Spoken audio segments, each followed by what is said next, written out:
జై శ్రీకృష్ణ. ఒక సాధువు నడిచి వెళుతూ అలసటగా ఉంటే ఒక చెట్టు కింద కూర్చున్నాడు. ఎదురుగా ఉన్న ఇంట్లోని గృహస్థుడు ఆయన్ని చూసి తమ ఇంట్లోకి వచ్చి కొంచెం సేపు విశ్రాంతి తీసుకోమని చెప్తాడు.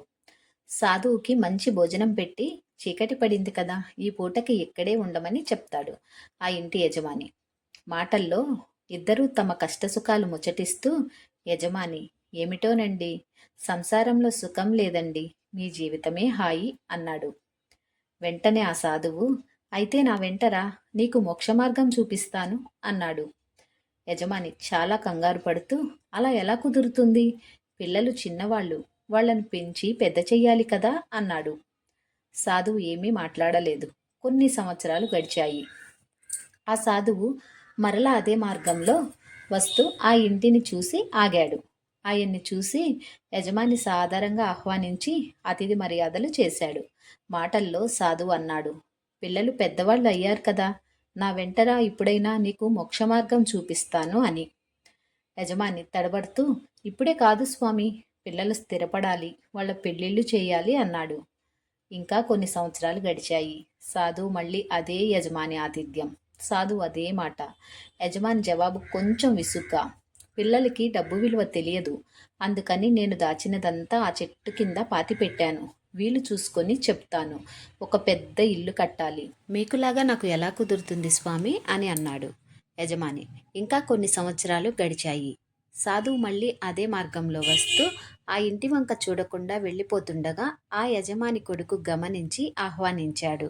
అతను తమ తండ్రి మరణించాడని చెప్తాడు. సాధువుకి కొంచెం బాధ అనిపించింది. ఆతిథ్యం స్వీకరించి బయటికి వచ్చేస్తాడు. చెట్టు కింద ఒక కుక్క కూర్చుని ఉండటం సాధువు గమనిస్తాడు.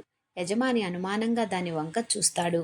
సందేహం లేదు, యజమాని కుక్కగా పుట్టాడు అని సాధువు దగ్గరికి వెళ్ళి మంత్రజలం దాని మీద జల్లి, ఏమిటి నీ పిచ్చిమోహం, కుక్కగా పుట్టి ఇంటికి కాపలా కాస్తున్నావా, నా వెంటరా, ఇప్పటికైనా నీకు మోక్షమార్గం చూపిస్తాను అని అన్నాడు. యజమాని, ఆ మాట మాత్రం వినలేను స్వామి, ఎందుకంటే నేను డబ్బు ఇక్కడ దాచిన సంగతి పిల్లలకి ఇంకా చెప్పలేదు, ఎవరూ దోచుకోకుండా చూడవలసిన బాధ్యత నాదే కదా అన్నాడు. మళ్ళీ కొన్నాళ్ళకి సాధువు ఆ దారినే వస్తూ ఆ ఇంటి వైపు చూశాడు. కుక్క కనిపించలేదు. పక్కవారిని అడిగితే అది పోయిందని చెప్పారు. అయినా సాధువు అనుమానంగా చుట్టూ చూస్తుంటే చెట్టు కింద ఒక పాము కనిపించింది. పరీక్షగా మొత్తం చూశాడు. ఖచ్చితంగా ఆ యజమాని మళ్ళీ పాముగా పుట్టాడు. మంత్రజలం చల్లి, ఇంకా ఈ ఇంటిని వదిలి వెళ్ళవా, నాతో రా అన్నాడు. ఆ ఒక్క మాట మాత్రం అనకండి స్వామి, నా సొమ్ము పిల్లలకి కాకుండా ఇతరులకి దక్కనీయకుండా చూడాలి కదా అన్నాడు దీనంగా యజమాని. సాధువు వెంటనే అతని ఇంట్లోకి వెళ్ళి అతని కొడుకులతో, మీ నాన్న ఆ చెట్టు కింద డబ్బు దాచిపెట్టాడు, కానీ జాగ్రత్త, అక్కడ పాము ఉన్నది అని చెప్తాడు. అనగానే కొడుకులు ఎగిరి గంతేసి కర్రలు తీసుకొని బయలుదేరతారు. తన కొడుకులే తనను కర్రలతో చావగొడుతుంటే అతను దీనంగా సాధువు వంక చూస్తాడు. కానీ అప్పటికే చాలా ఆలస్యమైపోయింది.